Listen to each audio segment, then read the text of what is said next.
আসসালামু আলাইকুম সবাইকে। আজকে আপনাদেরকে আমি দেখাবো ম্যাঙ্গো বার। এই কাঁচা আমের ম্যাঙ্গো বারটা খেতে কিন্তু অনেক বেশি ভালো লাগে। কিছুদিন আগে আপনাদের মাঝে আমি শেয়ার করেছিলাম আমসত্ত্ব। তো আমসত্ত্ব একরকম স্বাদ আর ম্যাঙ্গো বারের স্বাদ কিন্তু অন্যরকম। তো আশা করছি আজকে এই ম্যাঙ্গো বারের রেসিপিটি আপনাদের কাছে ভালো লাগবে। তো এখানে 1 কেজি থেকে একটু কম আমি আম নিয়েছি, আর আমগুলোকে খোসা ছাড়িয়ে নিয়েছি। আর খোসা ছাড়িয়ে নেওয়ার পর পর্যাপ্ত পরিমাণে পানি এবং লবণ দিয়ে আমগুলোকে আগে সিদ্ধ করে নেব। তো ঢাকনাটা তুলে একটু নাড়াচাড়া করে দিচ্ছিলাম। তো এরই মাঝে আমার আমগুলো সিদ্ধ হয়ে গেছে। আর আমগুলো সিদ্ধ হয়েছে বুঝবেন কিভাবে? আমগুলো ফেটে যাবে, আর ফেটে যাওয়ার কারণেই বুঝে নেবেন যে আমগুলো সিদ্ধ হয়ে গেছে। তো আমার সবগুলো আমই ফেটে গিয়েছিল, তাই আমি বুঝতে পেরেছি যে আমগুলো সিদ্ধ হয়ে গেছে। তো পানি থেকে তুলে আমগুলোকে খুব ভালো করে ঠান্ডা করে নিতে হবে। আর খুব ভালো করে ঠান্ডা করে তারপরে হাত দিয়ে আমি চটকিয়ে আমের যে আটিটা ছিল ওই আটিটা আমের বের করে নেব। তো এভাবে করে আমি সবগুলো আমেরই আটি বের করে নেব। এখনকার আমগুলোতে সবগুলো আমেরই আটি বেঁধে গেছে, তাই আটি সহই আমি আমগুলোকে সিদ্ধ করে নিয়েছিলাম।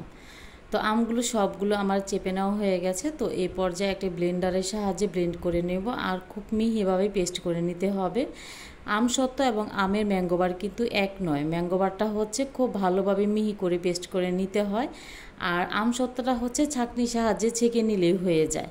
তো খুব স্মুথি এবং ভালোভাবে মিহি করে আমি পেস্ট করে নিয়েছি। আপনারা দেখতে পাচ্ছেন যে কতটা মিহি করে আমগুলোকে আমি পেস্ট করে নিয়েছি। তো এই পর্যায়ে আমি পাত্রে সবগুলো আমের পিউরি ঢেলে নেব। আর সবগুলো পিউরি ঢেলে নেওয়ার পর চুলাতে বসিয়ে দেব। আর চুলাতে বসিয়ে দেওয়ার পর এখানে আমি 1.5 কাপ পরিমাণ দিয়ে দেব চিনি। আর ম্যাঙ্গো বারে চিনির পরিমাণটা একটু বেশি লাগে, তাই এখানে আমি 1.5 কাপ পরিমাণে দিয়েছি। আর দেওয়ার পর এখানে আমি দিয়ে দিব বিট লবণ। আর এই বিট লবণটা দেওয়ার কারণে কিন্তু এই ম্যাঙ্গো বারটা খেতে অনেকটা বেশি ভালো লাগবে। তো একটু নাড়াচাড়া করে নেব। তো একটু নাড়াচাড়া করে নেওয়ার পর আস্তে আস্তে চিনিটা গলতে শুরু করবে। তো এই পর্যায়ে দেখা যায় কি চিনিটা অনেকটা ভালো করে গলে গেছে। আর এই চিনি থেকে কিন্তু অনেকটা পানি উঠে আসে। আর পানি উঠে আসার পর আপনারা দেখতে পাচ্ছেন যে চিনিটা গলে কতটা লিকুইড হয়ে গেছে। তো ওই পর্যায়ে এখানে আমি দিয়ে দিচ্ছি অরেঞ্জ ফুড কালার। আপনারা চাইলে এই অরেঞ্জ ফুড কালারটা স্কিপ করতে পারেন। আর এই অরেঞ্জ ফুড কালারটা সম্পূর্ণ অপশনাল, আমি দেখা সৌন্দর্যের জন্য এই কালারটা ব্যবহার করেছি। তো একটা পর্যায়ে জাল করতে করতে যখন চিনির পানিটা একেবারে শুকিয়ে যাবে ওই পর্যায়ে দেখবেন একটি প্যাচুলারে যখন এই ম্যাঙ্গো বারটা আপনি তৈরি করে নেবেন, দেখবেন যে প্যাচুলার থেকে আঠালোভাবে নামছে না। তো ওই পর্যায়ে বুঝে নিতে হবে যে এটা ম্যাঙ্গো বার তৈরি করার জন্য সম্পূর্ণভাবে জাল করা হয়ে গেছে। তো একটি ট্রেতে আমি ঘি মাখিয়ে নিয়েছি। আর ঘি মাখিয়ে নেওয়ার পর এখানে একটি বেকিং পেপার দিয়েছি।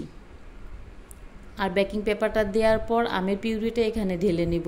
আর এই ম্যাঙ্গো বারটা কিন্তু আমি কোনো প্রকার রোদে দেওয়ার ঝামেলা ছাড়াই কিন্তু ফ্যানের নিচে রেখে কিন্তু শুকিয়ে নিয়েছি।